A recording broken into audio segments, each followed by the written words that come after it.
Hay mentiras que son cortas. Se dicen, se caen por su propio peso y desaparecen. Y luego están las mentiras de cola larga. Esas que no solo buscan engañar un momento, sino arrastrarse en el tiempo. Las que necesitan excusas, reinterpretaciones, discursos inflados y una constante reconstrucción de la realidad para no derrumbarse. No viven de la verdad, viven del ruido. Mientras más largas se vuelven, más personas necesitan sostenerlas, aunque sea aplaudiendo. Porque una mentira de cola larga rara vez camina sola. Siempre aparece el séquito. Los que justifican. Los que minimizan. Los que dicen no es para tanto mientras barren debajo de la alfombra actitudes infantiles, berrinches públicos y una alarmante incapacidad de hacerse responsable. Y ahí es donde deja de ser un simple error. Cuando alguien actúa desde la inmadurez constante, desde la necesidad de atención, desde el impulso de provocar y luego esconder la mano, ya no estamos viendo un tropiezo. Estamos viendo un patrón. Un comportamiento que, visto desde afuera, resulta tan evidente que cualquiera con un mínimo de objetividad lo describiría como lo que es. Alguien que no ha aprendido a comportarse como adulto, pero exige ser tratado como uno. El problema no es solo la conducta, es cómo esa conducta termina proyectándose hacia otros. Cómo, mientras tanto, los aplausos fáciles de quienes prefieren la lealtad ciega antes que la honestidad terminan alimentando exactamente lo que dicen defender combatir. La caricatura, el exceso, la falta de autocrítica. No se trata de identidades. No se trata de etiquetas. Se trata de actitudes. Porque cuando alguien confunde visibilidad con impunidad, autenticidad con escándalo, y apoyo con aprobación incondicional, lo único que construye es una mentira cada vez más larga, y cada vez más difícil de sostener. Y tarde o temprano, todas las colas largas se tropiezan consigo mismas. Hoy se pone sobre la mesa la conducta, las contradicciones y las famosas colas largas que han ido dejando rastro. No desde el escándalo, sino desde la observación. No desde el grito, sino desde los hechos. Así que quienes quieran entender cómo se construyen ciertas narrativas, cómo se sostienen ciertos comportamientos y cómo el eco de los seguidores puede amplificar lo que nunca debió justificarse, están invitados a quedarse. Den la bienvenida a este análisis y video de exposición al usuario de hoy. Hoy veremos el caso de Capitán Blue, azul de superficie, sombras de fondo.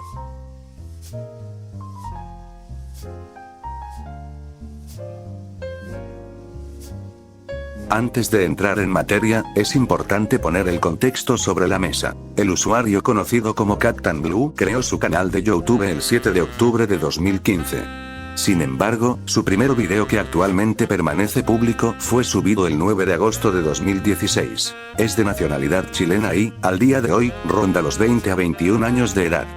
Quédense con ese dato, porque más adelante va a ser relevante. Desde sus inicios, fue mayormente conocido dentro de su nicho como modelador en ascenso. De hecho, fue de los primeros usuarios que era un usuario underground, no solo por modelar, sino también por animar utilizando Cinema 4D, un programa que, en ese momento, no era tan común dentro de la comunidad de FNAF. Y es precisamente ahí, donde comienza a formarse la imagen que muchos conocieron. El primer gran punto de quiebre en su canal, el verdadero impulso que lo sacó del anonimato relativo, llegó el 27 de octubre de 2018. Ese día publicó un speed model de la cabeza de Bombón, un video que comenzó a moverse con mucha más fuerza que su contenido anterior, demostrando lo talentosas que eran sus habilidades de modelaje y que, para muchos, marcó el inicio real de su crecimiento. Ese reconocimiento temprano le permitió construir una base de seguidores bastante rápido, impulsada por su habilidad técnica y por la percepción de ser alguien que estaba creciendo junto con la plataforma. A partir de esa fecha también aparece otro elemento importante. Ya contaba con un servidor de Discord activo y, por consecuencia, su primera cuenta dentro de la plataforma. Guarden ese detalle. Va a tener relevancia más adelante. Durante ese mismo periodo, también empezó a experimentar con otro tipo de contenido. Incursionó en vídeos con Locuendo y presentó su primer OC inspirado en FNAF, intentando ampliar su presencia más allá del modelado. Sin embargo, tras ese pequeño auge, el canal volvió a entrar en una etapa más discreta. No había desaparecido, pero tampoco estaba destacando especialmente, hasta que otro video volvió a empujarlo hacia la visibilidad. Nuevamente, un speed model.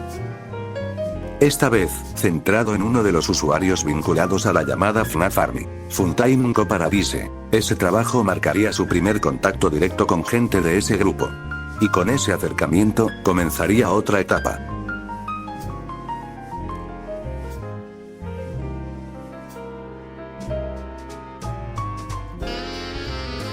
Con el paso del tiempo, y tras ese primer acercamiento a comunidades más grandes, decidió dar otro paso, postularse a la Gang FNAF, un grupo amateur de creadores centrados en contenido de Five Nights at Freddy's pequeño de esa época. Y como muchos, el grupo, como muchos otros colectivos nacidos en ese entorno, no logró sobrevivir más allá de 2019. Como dato curioso, dentro de ese mismo periodo, también subió un video proyecto que no estaba pensado originalmente para YouTube, sino para su propio colegio, donde participó como editor. Es un detalle menor, pero sirve para ver que ya estaba utilizando sus habilidades técnicas en otros contextos. El 2 de noviembre de 2019 anunciaría que estaba desarrollando su propio fangame de FNAF, un proyecto que generó algo de expectativa en su momento, pero que, en la práctica, quedó abandonado después de inicios del 2020. Mientras tanto, algo sí era innegable: la calidad de su modelado había mejorado de forma notable. Su técnica evolucionó muchísimo, mostrando un potencial real y una dedicación clara al apartado visual. Ese crecimiento le permitió conectar con otros creadores del entorno, entre ellos el ya mencionado Funtimenco Paradise, y también con Deser, otro youtuber conocido dentro de la comunidad, aunque con una reputación un tanto polémica, y que, como dato curioso, Capitán Blue modeló su modelo actual. A inicios de 2020, volvería a intentar integrarse a otro grupo, esta vez uno más reconocido, Legión FNAF.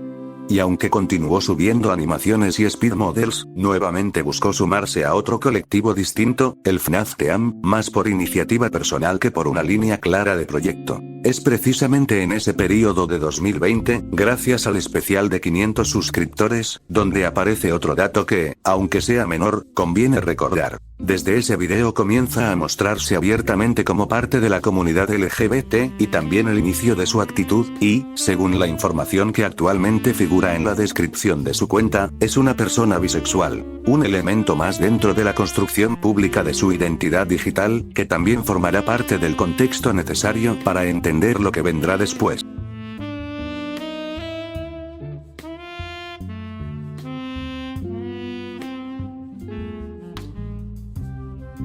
Después de ese periodo, mantendría un perfil relativamente bajo. El contenido volvió a centrarse en lo que mejor sabía hacer: speed models, publicación de modelos y trabajos técnicos para su canal, sin demasiados picos de exposición pública. Sin embargo, hay un detalle que no quiero dejar pasar desapercibido: dentro de ciertos sectores de la comunidad, realizó un modelo nuevo para ProTheKicks. Una figura que actualmente ya había sido fuertemente señalada y denunciada dentro del entorno de FNAF, por conductas extremadamente cuestionables. Y entre paréntesis, viene bien el recordar que esas conductas vienen incluyendo grooming, transfobia, y pederastía, manipulación e intento de drogar y abusar de un menor. Lo que en su momento generó rechazo generalizado y una fuerte funa por parte de la comunidad asociada al FNAF Army. Tras eso, la actividad siguió con relativa normalidad hasta finales de 2021 e inicios de 2022, cuando finalmente terminaría formando parte del propio FNAF Army. Una integración que, irónicamente, no duraría demasiado en términos históricos, porque dentro de 2 o 3 años después, ese grupo recibiría un golpe importante tras la aparición del primer documento que comenzó a circular exponiendo conflictos internos. Aún así, en paralelo, su canal experimentaría 2 picos fuertes de alcance. Una animación basada en Daddy Longlegs que superó las 551.000 vistas. Otro video que rondó las 110.000 vistas, también basado en el personaje de Poppy Playtime. Estos números no solo le dieron visibilidad dentro del público hispanohablante, sino que también empezaron a atraer audiencia angloparlante, ampliando todavía más su presencia. Desde ese punto en adelante, el contenido continuó de forma constante: animaciones, modelos y speed models. Pero con un cambio técnico importante. Dejó de trabajar principalmente en Cinema 4D y comenzó a migrar hacia Blender, adaptándose a nuevas herramientas mientras su base de seguidores seguía creciendo. Y hasta aquí, llega la cronología visible, lo público, lo que cualquiera puede encontrar revisando fechas, vídeos y publicaciones. Ahora que todo está sobre la mesa, es momento de mirar lo que no se ve a simple vista, porque si algo tienen las colas largas, es que no empiezan donde la mayoría cree, sino mucho antes. Y lo que viene ahora no habla del creador que todos conocían, sino de lo que quedó en las sombras.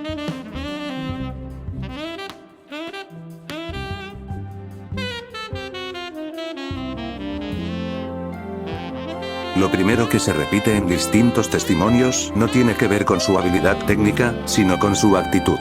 Varios usuarios y exmiembros del Army coinciden en describir una convivencia incómoda, con conductas que generaban rechazo dentro del grupo y que, según relatan, cruzaban constantemente los límites del ambiente que intentaban mantener. Algunos testigos afirman que compartía contenido pornográfico homosexual en chats donde no correspondía, lo que provocó molestia y tensiones internas. A esto se suma otra percepción reiterada. Su participación dentro del equipo era, en la práctica, mínima. Personas que estuvieron allí aseguran que no cumplía un rol realmente activo como asistente del FNAF Army, algo que, según cuentan, él mismo habría reconocido en conversaciones internas con otros usuarios. Uno de los testimonios recuerda una situación que refleja bien el tipo de roces que se generaban. Relata que hubo ocasiones en las que surgían comparaciones entre trabajos de modelado, especialmente cuando realizó un modelo relacionado con GG Games, que terminó siendo mejor recibido que otro, que había sido encargado de forma pagada a otro miembro. El detalle de que uno fuese una comisión formal y el otro un trabajo hecho porque sí terminó alimentando tensiones, comentarios pasivo-agresivos y un ambiente cada vez más incómodo. Con el tiempo, esa dinámica derivó en algo todavía más revelador. Varios ex-integrantes coinciden en que la mayoría simplemente evitaba confrontarlo o tener una interacción con él. No porque hubiera respeto o cercanía, sino porque preferían asentir, dejar que hablara y seguir con lo suyo, con tal de no alargar interacciones que resultaban agotadoras y desesperantes para ellos. Es un detalle que puede parecer menor, pero cuando en un grupo la reacción general ante alguien es el silencio para evitar problemas, ya no se trata de una sola anécdota.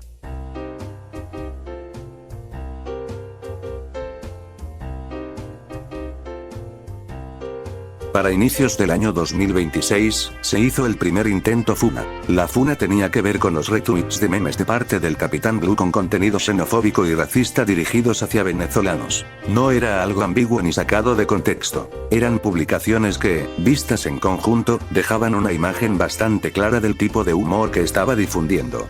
Cuando se le señaló por esto, su defensa fue decir que él reposteaba todo sin darse cuenta, que lo hacía de manera automática, sin revisar lo que compartía. Incluso llegó a justificarlo diciendo que ese mismo comportamiento lo llevaba a repostear cualquier cosa, incluyendo contenido sexual, como si eso explicara la situación. El argumento principal fue el clásico, que en realidad no tenía nada en contra de los venezolanos, que incluso tenía amigos venezolanos. Pero esa explicación, lejos de calmar las críticas, sonó más a intento de salir del paso que a una responsabilidad real. Porque cuando el problema no es una publicación aislada, sino varias con el mismo mensaje, ya no se trata de un sin querer o humor, se trata de una cadena de decisiones a conciencia. Y es justamente a raíz de esa polémica que se destapa algo más. Ese mismo post señalando los retweets xenofóbicos, un usuario llamado Gian, al ver que ya existía un primer señalamiento público, decidió compartir cómo fue su interacción con él. Según lo que este mismo usuario expuso, existían conversaciones de rol con contenido no adecuado para menores, en un contexto donde, siempre según estas declaraciones, había una diferencia de edad. Capitán Blue tenía alrededor de 17 años, mientras que el otro usuario rondaba los 14. Esto hizo que la conversación cambiara completamente de tono. Ya no era solo una discusión sobre memes o actitudes inmaduras, sino sobre conductas mucho más serias que empezaban a perfilar un patrón preocupante. Estos señalamientos no aparecieron como un hecho aislado, sino que varias personas los interpretaron como parte de un patrón de comportamiento que ya venía generando incomodidades de antes. Y lo que más molestó a quienes estaban alrededor fue la reacción. Lejos de tomárselo con gravedad, varias personas coinciden en que lo trató como si fuera algo sin importancia, casi como si fuera otro drama pasajero de internet, sin asumir el peso de lo que se estaba señalando. La respuesta no fue aclarar los hechos ni asumir responsabilidades, sino intentar desviar la conversación. En distintos intercambios, Capitán Blue sostuvo que todo ya había sido hablado dentro de otra discusión previa, la misma donde se le cuestionaban los retweets racistas, insinuando que el tema estaba resuelto desde antes. El problema es que, según quienes estuvieron presentes en esa conversación, ese asunto nunca se trató realmente. De hecho, uno de los usuarios aclaró que esa discusión jamás giró en torno a lo que se estaba denunciando ahora. Según su propio testimonio, el único que llegó a mencionar algo tangencial fue Dani Orozcus, y la conversación quedó reducida a una excusa vaga del tipo, que era humor de la época y que había sido bien pendejo. Una explicación que, lejos de responder a los señalamientos, parecía minimizar todo. Pero lo más llamativo vino después. En lugar de presentar una defensa clara o hacerse cargo, intentó respaldarse utilizando respuestas generadas con inteligencia artificial para argumentar que lo ocurrido no podía considerarse inapropiado, sosteniendo que no era pedofilia porque, según su postura, ambos eran menores de edad en ese momento y él ya sabía cómo hablaba con la otra persona. Ese intento de justificarse terminó jugando en su contra, porque el propio usuario con los que estaba debatiendo, utilizó el mismo tipo de argumentos y la misma inteligencia artificial para desmontar lo que estaba diciendo, dejándolo sin el margen que intentaba construir. Al verse cada vez más cuestionado, tomó una decisión que en su momento pareció solo otro intento torpe de salir del paso. Pero que más adelante tendría un peso mucho mayor del que muchos imaginaron. Un movimiento que conviene recordar. Porque ese detalle volverá a aparecer cuando se hable del último caso, donde, según el testimonio de otra persona afectada, la situación escaló hasta mostrar su peor cara. Lo que terminó de empeorar la percepción de todo esto no fue solo lo ocurrido, sino la manera en la que se manejó después bajo puerta cerrada. Lejos de haber un intento serio de reflexión o de cerrar el tema con responsabilidad, tanto Capitán Blue como parte de su círculo de seguidores comenzaron a tratar la situación como si fuera una broma más. Hubo comentarios, chistes y una actitud general de burla hacia algo que, para quienes habían señalado el problema, no tenía absolutamente nada de gracioso. Incluso, según el relato de un testigo, en ese mismo ambiente llegaron a hacerse bromas relacionadas con venezolanos que habían sufrido de la dictadura, y todo esto se escudaba nuevamente en la misma frase, que era humor de la época. Una justificación que se repetía una y otra vez, como si bastara con decirla para restarle peso a lo sucedido. Lo más llamativo es que ese tipo de actitudes se daban principalmente dentro de su propio círculo de seguidores, en espacios donde difícilmente iba a recibir cuestionamientos reales. Un entorno cómodo, sin confrontación, donde las conductas se validaban entre sí y cualquier crítica externa era descartada. Cuando alguien solo puede sostener su postura en lugares donde nadie le va a exigir respuestas, no está defendiendo un punto, está evitando enfrentarlo. Black.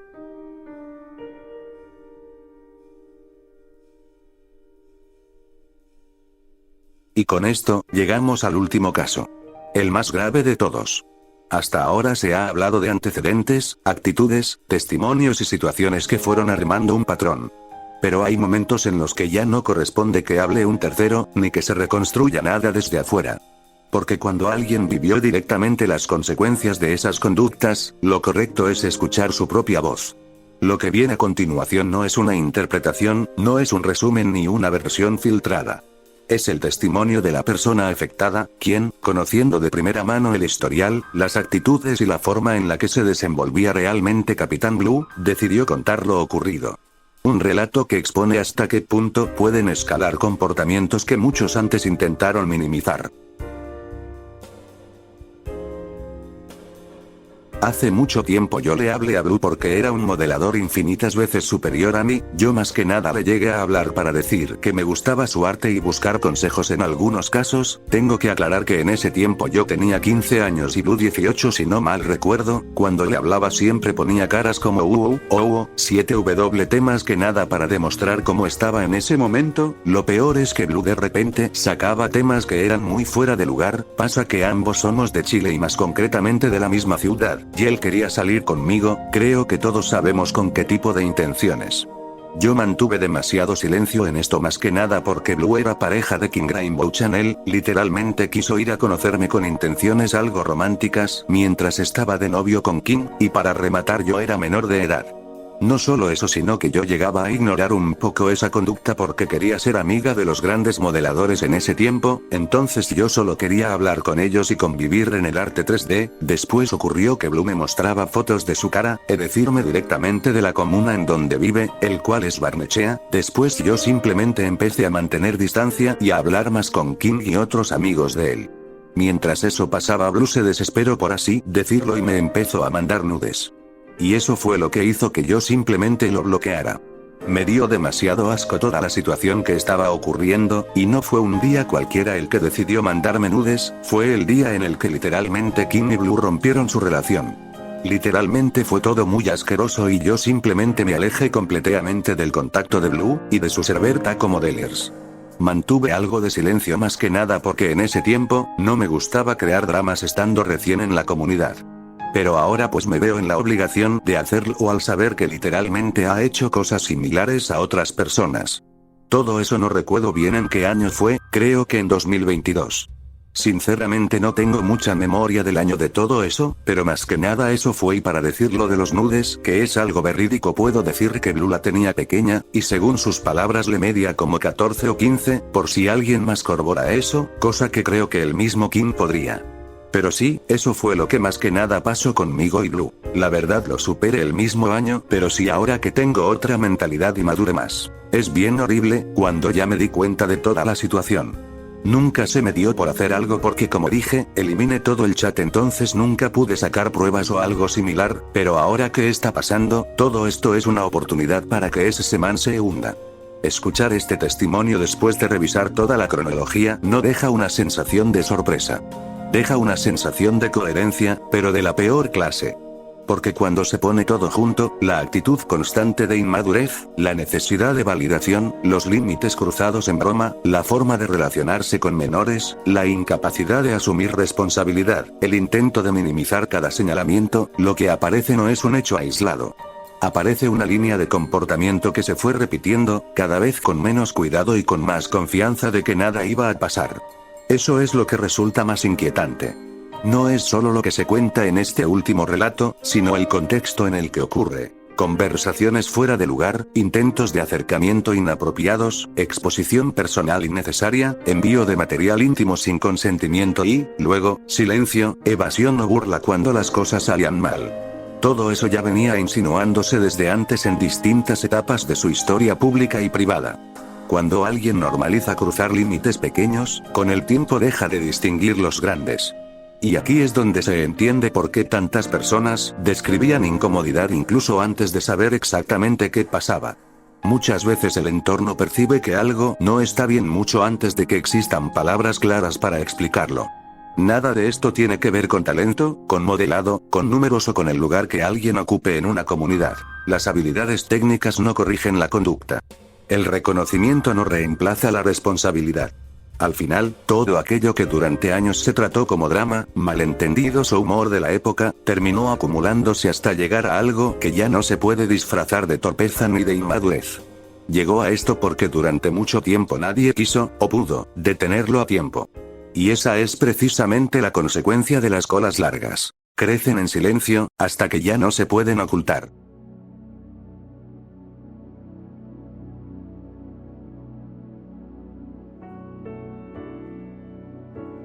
Después de revisar todo lo que se ha expuesto, lo que queda no es rabia ni ganas de atacar por atacar. Es una sensación amarga de decepción. Porque más allá de lo que digan los testimonios, de lo que se vio antes o de lo que cualquiera haya podido presenciar en distintos momentos, nada de eso se justifica con la edad que tiene hoy. Con alrededor de 21 o 22 años, y 17 o 18 años cuando todo esto sucedió, ya no estamos hablando de alguien que no sabía lo que hacía, sino de un adulto que debería entender perfectamente los límites, el respeto hacia otros y el peso de sus propias acciones. Y cuando alguien sigue actuando con la misma inmadurez, evitando asumir responsabilidad o reduciendo todo a bromas y excusas, lo que proyecta no es rebeldía ni irreverencia. Proyecta una falta de crecimiento personal evidente. También dice mucho cuando, fuera de su propio círculo, la mayoría de la gente prefiere mantener distancia.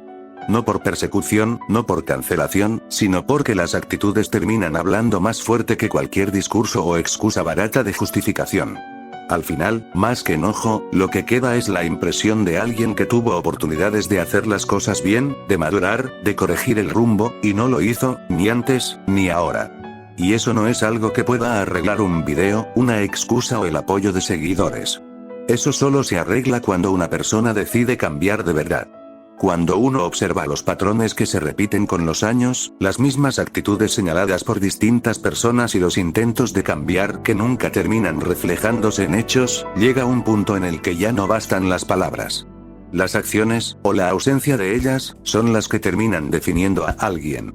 Si realmente existe un mínimo de responsabilidad personal, lo más sano no es seguir intentando sostener una presencia pública como si nada hubiera pasado, simplemente, irse de internet y reconocer que arruinó su carrera prometedora. Lo más sano sería dar un paso atrás, salir del foco y dejar de exponerse en un entorno donde claramente ya no hay confianza fuera de un círculo muy reducido. Y si de verdad hay intención de mejorar, ese proceso no se hace con publicaciones, excusas o discusiones en línea, sino buscando ayuda profesional, reflexionando seriamente sobre la conducta propia y trabajando en cambiarla. Porque al final, madurar no es decir que se va a cambiar, es demostrarlo cuando nadie está mirando.